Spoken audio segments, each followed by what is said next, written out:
አዎ ሊያለቅስ ይችላል። አዎ የሆነ ቦታ ላይ ሄዶ ሊያመለክት ይችላል። አዎ እንዴ አንዳንድ ቦታ ላይ እንደውም ስታመለክቱ ሁሉ እኮ የሚያላግጡ አካላት አሉ። ጣጥዬ ወጣሁኝ ከህይወት አይበልጥም።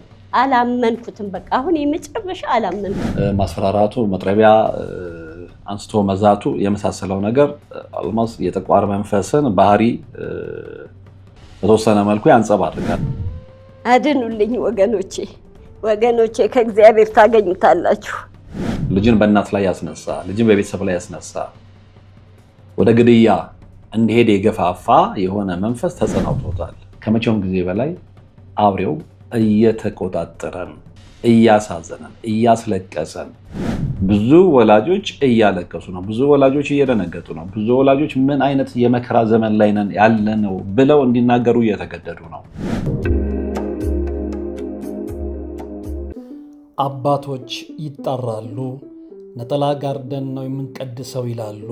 እናም እኛ በሞቀ ቤት ውስጥ እየኖርን ለአጋስተ ሥላሴ እንዴት መሆን አቃተን ብለን ጥሪ ካስተላለፍንበት ዕለት ጀምሮ መቀነታችሁን ፈታችሁ፣ ከቤተሰቦቻችሁ በጀት ቀንሳችሁ፣ ወዳጅ ዘመዶቻችሁን አስቸግራችሁ እነሆ ባላችሁን ገንዘብ ለ2 ሰዓታት ያህል በእግር እየተመላለስን ሲሚንቶ፣ ብረት፣ አሸዋና ድንጋይ እያመላለስን በእናንተ ድጋፍ የጀመርነው የሥላሴዎች ቤት እዚህ ደርሷል። ለቀድሞ በሥላሴዎች ስም እያመሰገንን ለቀጣዩም እስክንፈጽመው ድረስ እንዳትተውን እየተማጸንን እንደጀመርነው በጋራ እንድንጨርሰው አደራ እንላለን። አሁንም ድጋፋችሁ አይለየን። በሊቦ ከምከም ወረዳ የመስኪየ ሥላሴ ቤተ ክርስቲያን አሰሪ ኮሚቴ ጋዜጠኛ ሶፎንያስ ዋሲሁን እንደገና መነጋገሪያ ሆኗል። እንዲሁም ደግሞ ከቤታቸው ወጥተው የማይመለሱ ተማሪዎች ቁጥር እየበረከተ መጥቷል። በሁለቱ ርዕሰ ጉዳዮች ላይ ቆይታ እናደርጋለን ማለት ነው። ሰላምታውን አልረሳሁትም። እንደምናላችሁ በሀገር ውስጥና በመላው ዓለም የምትገኙ ወደ ቻናል የተከታታዮች እግዚአብሔር ይመስገን። ያው በእግዚአብሔር መልካም ፍቃድ ተገናኝተናል። እንግዲህ በመግቢያ ላይ ለመግለጽ እንደሞከርኩት የጋዜጠኛ ሶፎንያስ ዋሲሁን ጉዳይ እንደገና መነጋገሪያ ሆኗል። እህቱና ወላጅ እናቱም በሸገር ኢንፎ ላይ ተገኝተው የተናገሩትን ነገር ምናልባት ቻናሉን የተከታተላችሁ ሰምታችሁታል ብዬ አስባለሁ። እንደ ወላጅ ለሚያስብ በተለይ እንደ ወላጅ ልብ የሚሰብር ድርጊት ነው። እንግዲህ ከዛ በፊት እናትየው ወጥተው እህትየው ወጥታ ያን ነገር ከመናገራቸው በፊት ራሱ ጋዜጠኛ ሶፎንያስ ዋሲሁን በራሱ ማህበራዊ ሚዲያ ገጽ ላይ ያስተላለፈው መልእክት ነበረ። የመጀመሪያው እንግዲህ በይፋ ይቅርታ የጠየቀበት ነው። በቅርቡ በሰፊው መድረክ ኑዛዜን ትሰማላችሁ ሲልም ቃል ገብቶ ነበረ።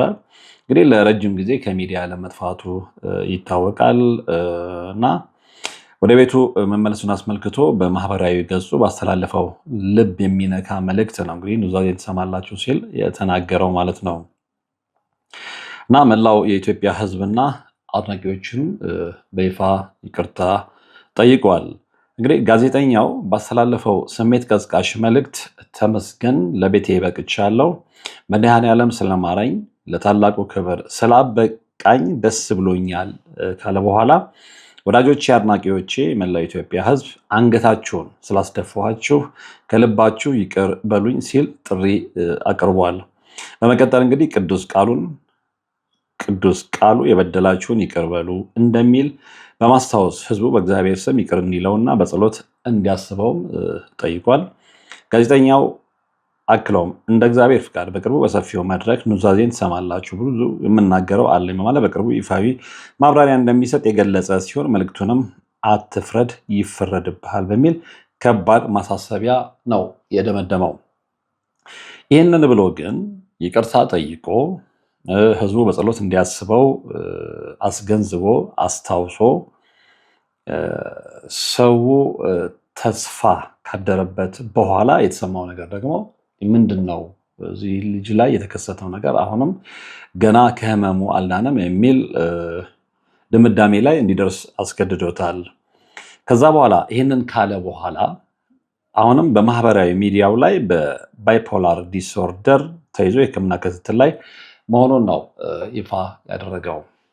እና ከዚህ ጋር በተያያዘ እንግዲህ እናቱም እህቱም ወጥተው በቤተሰብ ውስጥ የተከሰተውን ነገር በይፋ ተናግረዋል። በተለይ እናትየው በጣም በሚያሳዝን ልብ በሚነካ ሁኔታ ልጄን አድኑልኝ ሲሉ የተማጽኖ ድምፃቸውን አሰምተዋል። እህትየው ቤት ውስጥ የሆነውን ነገር በግልጽ ተናግራለች። ነው እናት ሲናገሩ ዘይት አፍልቶ ዘይት ሊደፋብኝ ነበረ፣ የመጥረጊያ እንጨት ከኋላዬ በመጥረጊያ እንጨት ሊመታኝ ሲል ጮሄ ነው ያመለጥኩት፣ ቤቱ ለቅቄ ወጥቻለሁኝ፣ ምክንያቱም ለህይወቴ ስለሚያሰጋኝ። ቤተሰብም ያላቸውን ነገር እንግዲህ ይፋ ተናግረዋል። እና በቃ እንደዛ ነው። ጉዳት ሊያደርስቦት ሞክሮ ነበር። ብቻው ብሆንም እንደውም በመጥረጊያ እንጨት እኮ እንዲህ አናቴን በጀርባዬ በኩል እንዲህ ሊመታኝ ነበር። ብዬ ነው ሰው የደረሰልኝ። እና ብዙ ነገሮች አጥፍቷል። ቤቱ ወድሟል። እንደገና ዘይት ጥዶ በሁለት ብረት ድስት ጥዶ አንተክትኮ ለኔ ነበር ያ ነገር ላይ ሊገለብጥብኝ የታሰበው ማለት ነው። ሰው ደርሶ አጥፍቶ። ይሄ የሚያሳየው ነገር አሁንም ጋዜጠኛው በፍጹም ከህመሙ እንዳልዳነ ነው። እና ይሄ ብቻ አይደለም፣ ቸኩሎ ወደ ማህበራዊ ሚዲያ መምጣት ነበረበት ብዬ አላስብም። ምክንያቱም ይሄ ልጅ በጣም ብዙ ይቀረዋል። ምክንያቱም ድርጊቱ ያንን ስለሚናገር። እንግዲህ አንድ ሰው በቤተሰቡ ላይ ዘይት እስከ መድፋት ከደረሰ ቤቱን እንዳልነበረ የሚያደርግ ከሆነ የሚዝት ከሆነ እንደውም እናትየው ደጋግመው ዘይት ሊደፋብኝ ነበር ከማለታቸው ውጭ በመጥረቢያ እገልሻለሁ እያለ ያስፈራራኝ ነበር ነው ያሉት። እሱም እንግዲህ በማህበራዊ ሚዲያው ላይ ያው ባይፖላር ዲስኦርደር እንደተያዘ ይናገር እንጂ ይህ ነገር ሪሊ ባይፖላር ዲስኦርደር ብቻ ነው ወይ የሚለው በደንብ ተሰምሮበት ሊጠና ይገባል ብዬ አስባለሁ፣ ወይም ሊመረመር ይገባል ብዬ አስባለሁ። እና ይህንን ልጅ እኔ መንፈስ የሚያሰቃየው ነው ብዬ ነው እማምነው።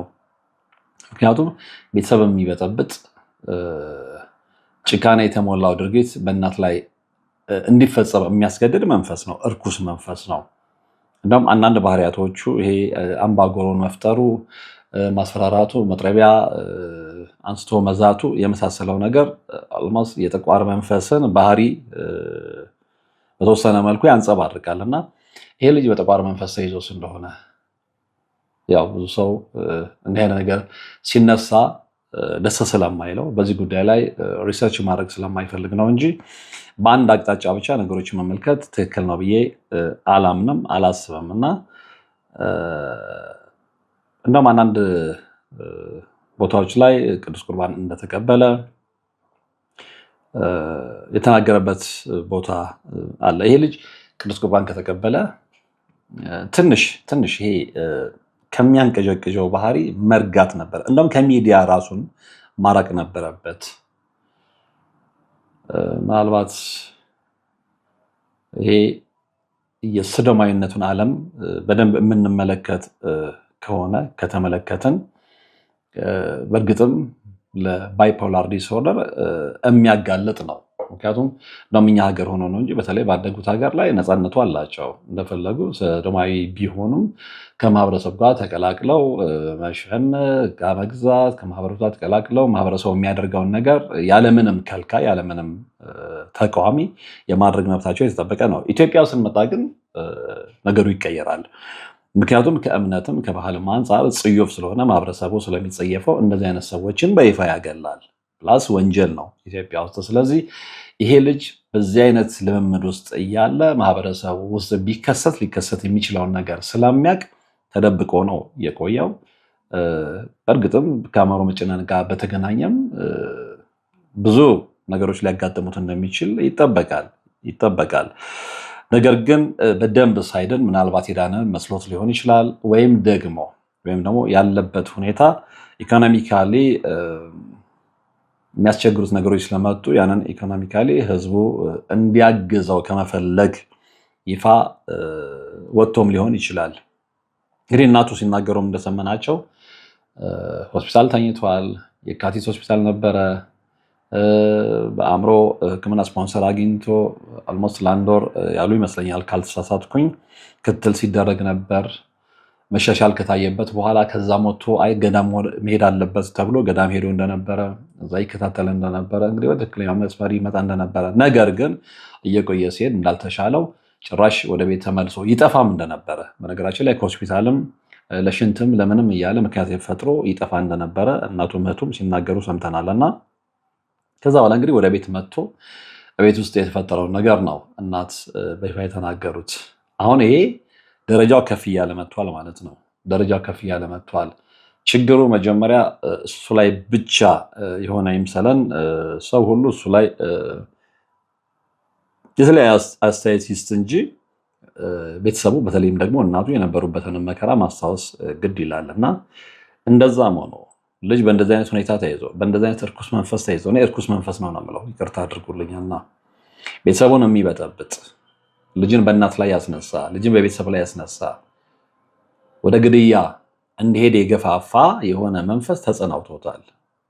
ይህን ልጅ በፊት የነበረበትን ችግር አይተነዋል። የተከሰተውን ነገር አልደግመውም። ብዙ ነገሮች ተከስተው ህዝቡን የራሱን አስተያየት ሰጥቶ ይሄ ልጅ ድምፁንም ደብዛውንም አጥፍቶ ነበረ። ከዛ በኋላ ግን ያው ከወራቶች በኋላ እንደገና ተመልሶ እንደተሻለው ተናግሮ ነበረ። እንዳልተሻለው ግን በተግባር ደግሞ እናትና እህቱ ተናግረዋል። እና የሰዶማዊነት መንፈስ በዚህን አይነት ደረጃ እንደሚያወዛግብ፣ ከቤተሰብ እንደሚያጣላ፣ በቤተሰብ ላይ እጅን እንደሚያስነሳ፣ በቤተሰብ ላይ ጭካኔ ተግባር እንድንፈጽም እንደሚያስገድድ ከዚህ እውነት ላይ መረዳት እንችላለን። እና ከመቼውም ጊዜ በላይ ጋዜጠኛው እርዳታ የሚያስፈልግበት ጊዜ ላይ ነው ብዬ አስባለሁ። በተለይ የእምነት አባቶች፣ በተለይ በጸሎት ማገዝ የሚችሉ ሰዎች ከመቼውም ጊዜ በላይ እሱም ብቻ ሳይሆን ቤተሰቡንም የእሱንም እናቱንም እህቱንም ምናልባት ሌሎችም እህትና ወንድሞች ካሉት አላቅም እሱንም ጭምር በጸሎት የሚታገዙበት ጊዜ ላይ ናቸው ነው ብዬ ነው የማስበው። ምክንያቱም በባይፖላር ዲስኦርደር የመጣውን ነገር በዘመናዊ ሕክምና ብቻ ማስወገድ ቢቻል ኖሮ ይሄ ልጅ እንግዲህ ኦልሞስት ሆስፒታል ተኝቶ ነበር፣ የካቲት እንደነበር እናቱ ተናግረዋል። ነገር ግን መድኃኒቱን አቋርጦ አሁን ላለበት ችግር እንደተጋለጠ ነው የተናገሩት ቤተሰቦቹ። እና በድጋሚ ጸበል መግባት አለበት ብዬ አስባለሁ። በድጋሚ የሚቀርቡት ወዳጆቹ ከንፈር መምጣት ብቻ አይደለም፣ በጣም የቅርቡ የነበሩ ወዳጆቹ እሱም እንግዲህ የጠቀሳቸው ሰዎች አሉ። ወበከንቱ የጓደኛ መጨረሻ የህይወት እንዲህ አይነት ነገር አለ። ሰውን የመታዘብ አይነት ይሄ የብሶት ነገርም ያስተላልፍበትን መልዕክት ተመልክቻለሁ። ኮር ስትጎዱ ስታጡ ብዙ ነገር ሲበላሽባችሁ የቅርብ ሰዎቻችሁም እንደሚርቋችሁ ይሄ የዓለም እውነታ ነው። ነገር ግን የልጁን ችግር ተመልክቶ በጣም የቅርብ የሆኑ ሰዎች አሁንም አጠገቡ ሆኖ በተለይ ጸበል ቦታ ላይ እየተከታተሉት ሊያስጠምቁት፣ መንፈሳዊ ህይወት ላይ እንዲጠነክር ሊረዱት ይገባል ብዬ ነው የማስበው። አለበለዚያ ችግሩ በጣም እየገዘፈ መጥቷል። እንግዲህ እናትን ያህል ነገር በተለይም ደግሞ በችግር ጊዜ አብራ የተሰቃየችን እናትን ያህል ነገር በዘይት ለመቀቀል መነሳት፣ በመጥረቢያ ለመምታት መነሳት ከርኩስ መንፈስ ግፊት ውጭ ምንም ሊሆን ይችላል ብዬ አላስብም። በግሌ የግል እምነቴ ነው፣ የግል አስተሳሰቤ ነው። የሚቀበል ይቀበለዋል፣ የማይቀበለው መብቱ ነው። ስለዚህ ይህንን ልጅ እንደነገርኳቸው ምናልባት እርግጠኛ ነኝ ቤተሰቡ የንስሐ አባት ይኖረዋል ብዬ አስባለሁ። ከመቼም ጊዜ በላይ የእነሱ እርዳታ የሚያስፈልግበት ጊዜ ነው።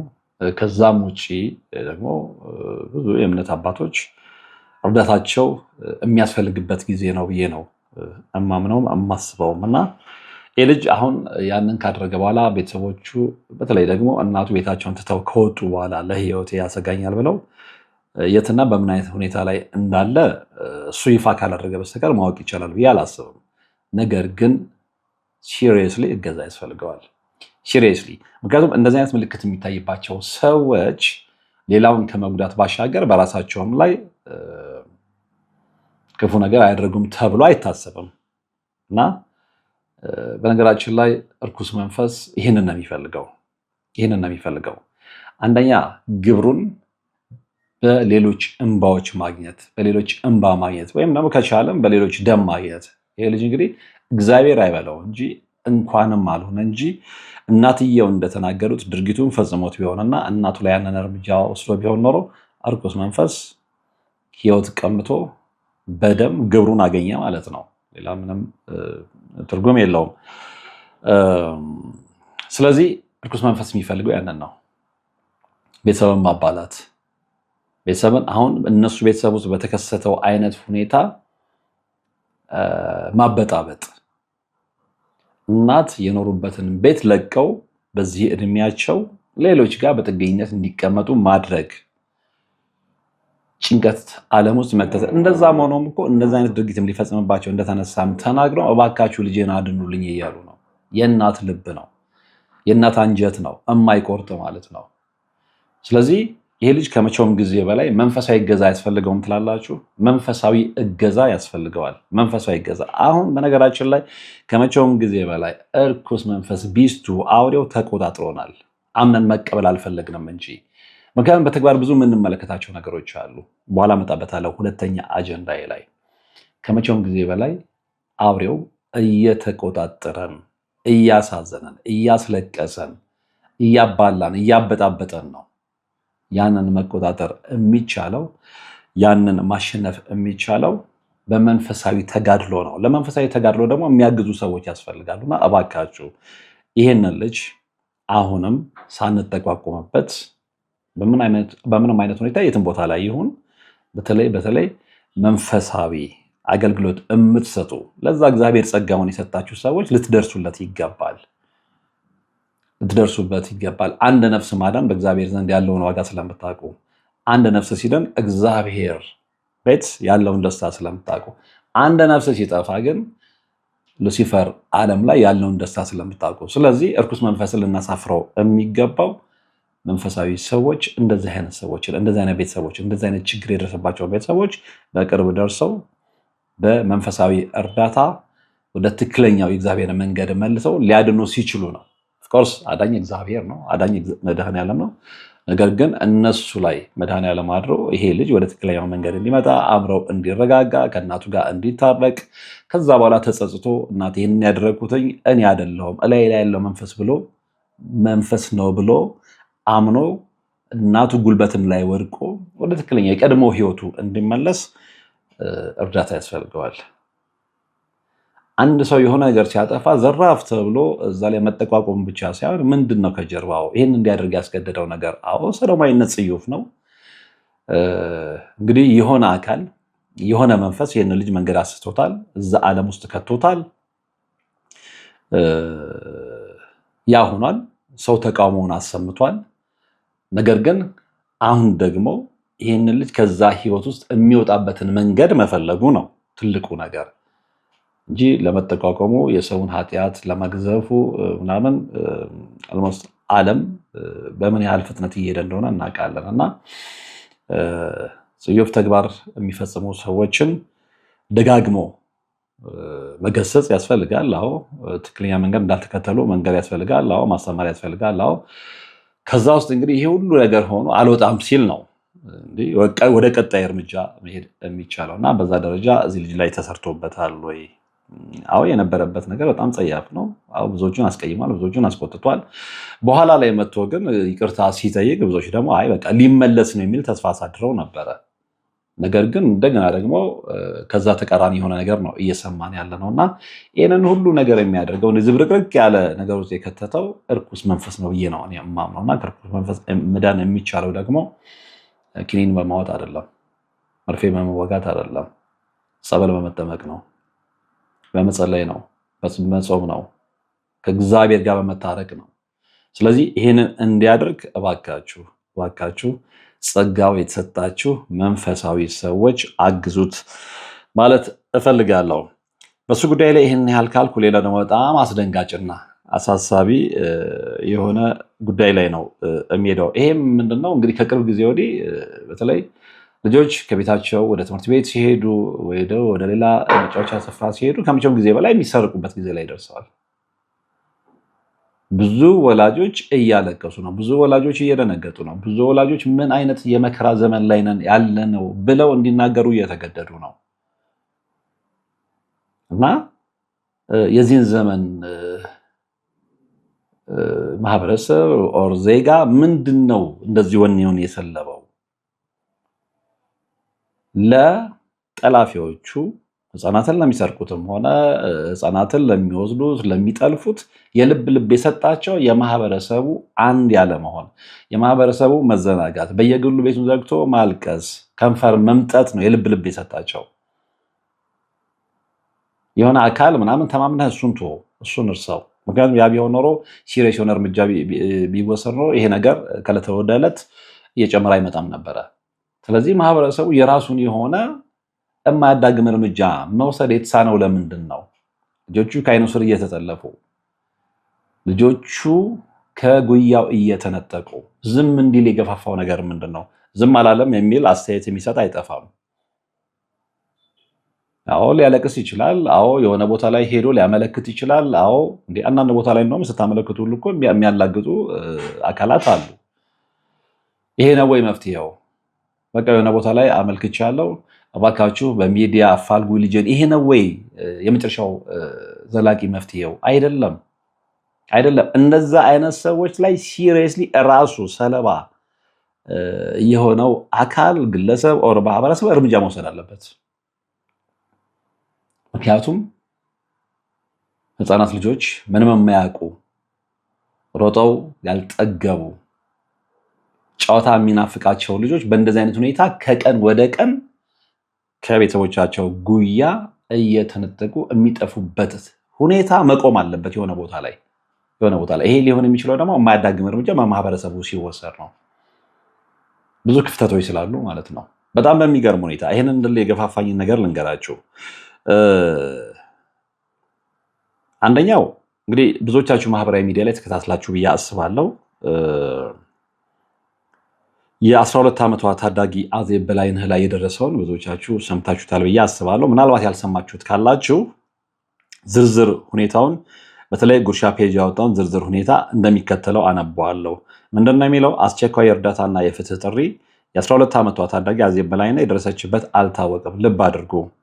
በሲዳማ ክልል ምስራቃዊ ዞን በእንሳ ወረዳ ዳዬ ከተማ ባለፉት ቀናት በማህበራዊ ሚዲያና በአካባቢው ማህበረሰብ ዘንድ ከፍተኛ ስጋትና ቁጭትን የፈጠረው ሁሌ ቁጭት የፈጠረው እያልን ዜና እያነበብን የዜና ማሟቂያ ሆነን እንቀጥላለን ወይ ነው። የታዳጊዋ መታፈን ጉዳይ እስካሁን ድረስ ምንም አይነት ፍንጭ ሳይገኝለት 14 ቀናትን አስቆጥሯል። ልብ አድርጎ ህጋዊ አካል ያለበት ቦታ፣ የመንግስት አካላቶች የሚያስተዳድሩበት ቦታ 11 ልጅ ጠፍታ 11 ቀንን ያለምንም ውጤት ስታስቆጥር ልብ በሉ። ገና የ12 ዓመት ዕድሜ ያልሞላትና የአንደኛ ደረጃ ተማሪ የሆነችው ታዳጊ አዜብ በላይነህ በዕለቱ ግንቦት 9 ቀን 2018 ዓ.ም ከቀኑ 8 ሰዓት አካባቢ ወደ እምነት ተቋም ለመሄድ ከቤቷ ትወጣለች። ሆኖም ግን ማንነታቸው ባልታወቁ ግለሰቦች አማካኝነት በአንድ ባለሶስት እግር ተሽከርካሪ ባጃጅ ውስጥ በኃይል ተገዳና ልብ አድርጎ እየጮኸች መታፈኗን የዓይን እማኞች ጠቁመዋል። የዓይን እማኞች ጠቁመዋል የተባሉት የዓይን እማኞች ለማስጣል ለምን ሙከራ አላደረጉም እንዴ? በዛን ሰዓት ላይ እነዚህ የዓይን እማኞች የተጠለፈችው የነሱ ልጅ ብትሆን ዝም ብለው ቆመው እጃቸውን አጣምረው ባጃጁ ከዓይናቸው እስኪርቅ ነበረ ወይ የሚመለከቱት? ለዚህ ነው ማህበረሰቡን ወኔውን ምንድነው የሰለበው እምላችሁና ሰው እየተዘረፋችሁ ዝም ይላል። ልጆቻችሁ የተሰረቁ ዝም ብሎ ነው የሚመለከተው። መጨረሻ ላይ ግን ለሪፖርት ማሟያ የዓይን እማኞች እንዲህ ብሏል ነው የሚባለው። የዓይን እማኞቹ ለማስጣል ለምንድነው ሙከራ የማያደርጉት? ለምንድነው የሚፈሩት? ነገ ቤተሰባቸው ላይ እስኪመጣ ነው ወይ የሚጠብቁት?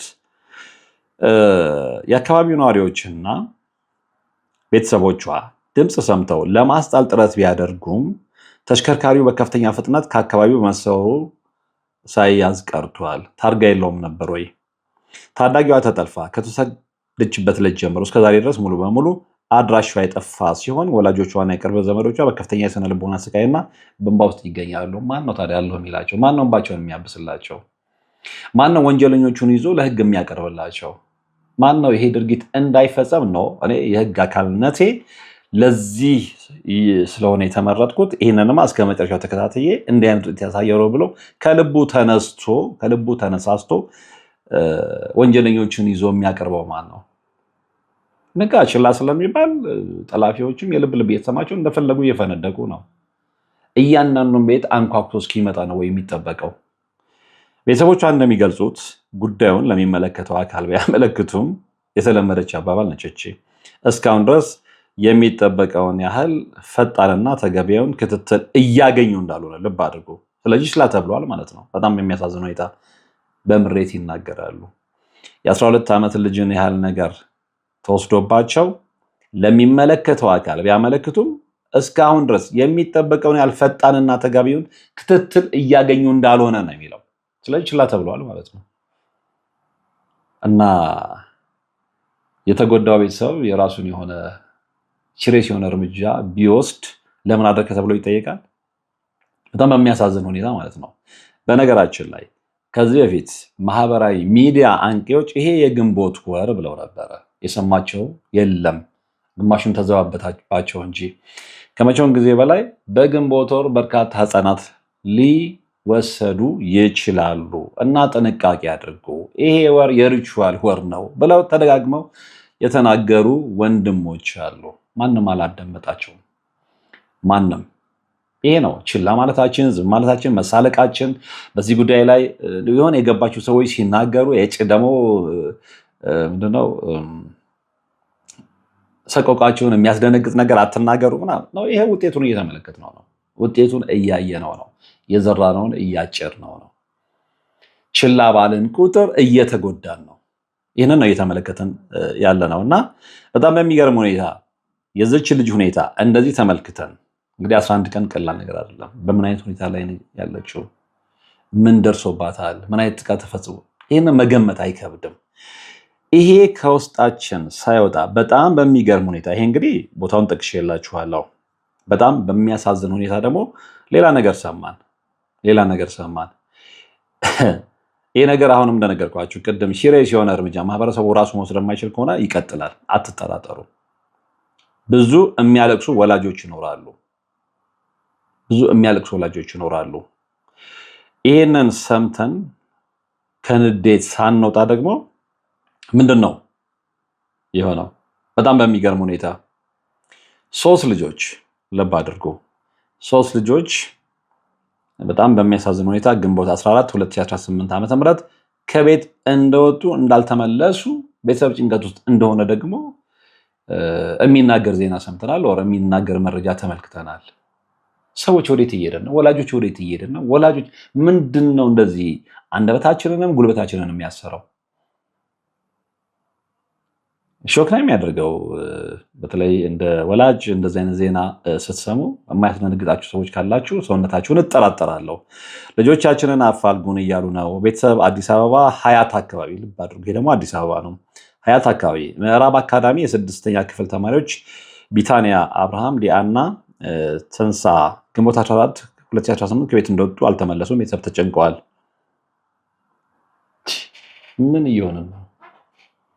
ምን እየሆንን ነው? እየለመድ ነው መጣም። በነገራችን ላይ አሁን እየተደረገ ያለው ነገር ጠቅላላ የማለማመድ ስራ ነው። ሁሉ ነገር ለመድ ነው።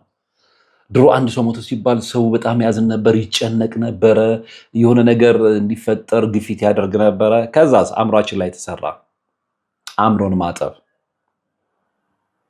ስለዚህ ሞትን አለማመዱን ለመድ ነው። ገሌ ሞተ ሲባል ሞተ በቃ። አሁን ደግሞ የተለማመድን ያለ ነው ምንድን ነው? የህፃናትን መጥፋት። በፊት አንድ ህፃን ጠፋ ሲባል አገር ይታመስ ነበረ። አሁን ግን እንኳን አገር ሊታመስ ይቅርና ቅድም በነገርኳቸው መረጃ ላይ ተገቢ ክትትል አልተደረገላቸውም። ቤተሰብ አልተደረገልንም ብሎ ኮምፕሌንስ ሲያቀርብ ሰምተናል። ስለዚህ ምንድነው? እየተለማመድን ነው ማለት ነው። ቅድም ነግሬያቸዋለሁ። ከመቼውም ጊዜ በላይ የሶፎንያስን ስናገር አውሬው በራሱ መንገድ መጥቶ በደንብ እየሰራ ነው። ይህንን ለመቀበል በተለይ የምታላግጡ ሰዎች ላይ ቤታችሁ ገብቶ የሆነ ነገር እስኪያደርግ ነው የምጠብቁት። ያንን አንመኝም፣ ግን እንድትነቁ ልቦና እግዚአብሔር እንዲሰጣችሁ እንለምናለን። እመኑኝ፣ አውሬው በደንብ የመጨረሻው ዘመን ላይ እየሰራ ነው፣ እያለማመደን ነው። በስጋ ለበስ ሰዎችም ይሁን በሌላም መንገድ ይህንን ነገር እንድንለማመድ አእምሯችን ላይ በደንብ ማይንድ ኮንትሮል ወይም ደግሞ የአእምሮ ቁጥጥር ሰርጎብናል። ስለዚህ የህፃናት መጥፋትን እየተለማመደን እንመጣና በጅምላ ህፃናቶች ሲዘረፉ ምንም ላይመስለን ይችላል። ይሄ ቀን ሩቅ ላይሆን ይችላል። ምክንያቱም ህንድ ውስጥ ከዚህ በፊት መርሃ ግብር ስሰራ ተናግሬዋለሁ። ህንድ ውስጥ ከአንድ አዳሪ ትምህርት ቤት ብቻ 50,000 ህፃናት ተጠልፈዋል። 50,000 ህፃናት ተለማምዶታል ማለት ነው። እንግዲህ ከአንድ ትምህርት ቤት ከአንድ አዳሪ ትምህርት ቤት ሞሃውክ ከሚባል የህንድ አዳሪ ትምህርት ቤት 50,000 ህፃናት ተጠልፈዋል። ይሄ ነገር እንዲሆን ነው ወይ ኢትዮጵያ ውስጥ የተፈለገው? ይሄ ነገር ሲሆን በቃ ዝም ብለን እጃችንን አጣምረን እንድንቀመጥ ነው ወይ የተፈለገው? ሰዎች እባካችሁ ከመቼውም ጊዜ በላይ መንፈሳዊ ንቃት የሚያስፈልገው አሁን ነው። ንቁ። ለማንም አይደለም፣ ለራሳችሁ ስትሉ፣ ለማንም አይደለም፣ ለቤተሰቦቻችሁ ስትሉ። አሁን አንዳንዱ ሰው እዚህ ጋር ቁጭ ብላችሁ ስክሪን ላይ በዛ አይነት ሁኔታ ስትናገሩ ለእናንተ ይመስላል ነው። ለእኔ አይደለም። እኔ በራሴ መንገድ ቤተሰቤን የምጠብቅበት መንገድ ሊኖር ይችላል ከመድኃኔዓለም ጋር። ምክንያቱም ከለላይ ጥላ ከለላይ እሱ ስለሆነ ማለት ነው። ግን የሌላውን ቤተሰብ ልጆች ለማስረፍ ደግሞ የምናውቀውን ያየነውን እንደ ሚዲያ ፕላትፎርሙን እግዚአብሔር ስለፈቀደልን የምናውቀውን ነገር እናስረዳለን።